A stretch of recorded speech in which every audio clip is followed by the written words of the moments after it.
തിരൂർ ജില്ലാ ആശുപത്രിയിൽ മൃതദേഹം അഴുകിയ നിലയിൽ. മോർച്ചറിയിൽ സൂക്ഷിച്ച പത്തനംതിട്ട സ്വദേശിയുടെ മൃതദേഹമാണ് അഴുകിയത്. മോർച്ചറിയിലെ ഫ്രീസർ തകരാറിലാണെന്നാണ് ആരോപണം. ബന്ധുക്കൾ അധികൃതർക്ക് പരാതി നൽകി.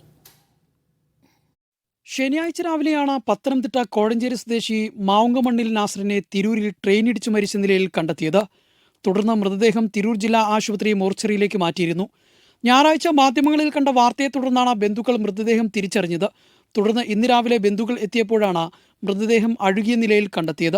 ശരിക്കും പറയണമെങ്കിൽ ഈ ഒരു ബോഡിയോട് ചെയ്യുന്ന ഒരു മനുഷ്യ ശരീരത്തിനോട് ചെയ്യുന്ന അനാദരവ്, നമ്മൾ സ്വാഭാവികമായിട്ടും ഇവിടെ മൃഗങ്ങൾ നമ്മൾ ചത്തു കിടക്കുമ്പോൾ പോലും നമ്മൾ അതിനെ കുഴി കുത്തി കൃത്യമായി മറവ് ചെയ്യാനുള്ള ഇടമുണ്ട്. നമുക്ക് മനുഷ്യത്വമുള്ളവർ.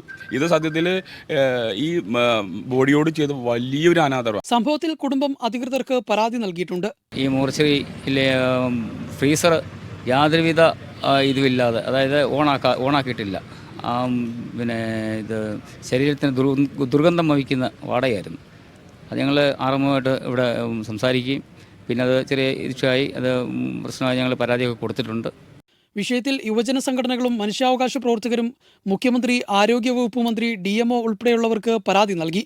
അതേസമയം ഫ്രീസർ നേരത്തെ കംപ്ലൈൻ്റ് ആയിരുന്നുവെങ്കിലും ആ പ്രശ്നം പരിഹരിച്ചിരുന്നതായും ട്രെയിൻ തട്ടിയുള്ള മരണമായതിനാൽ കൂടുതൽ പരിക്കുണ്ടായതുകൊണ്ടാകാം ഇത് സംഭവിച്ചതെന്നുമാണ് ആശുപത്രി അധികൃതർ നൽകുന്ന വിശദീകരണം.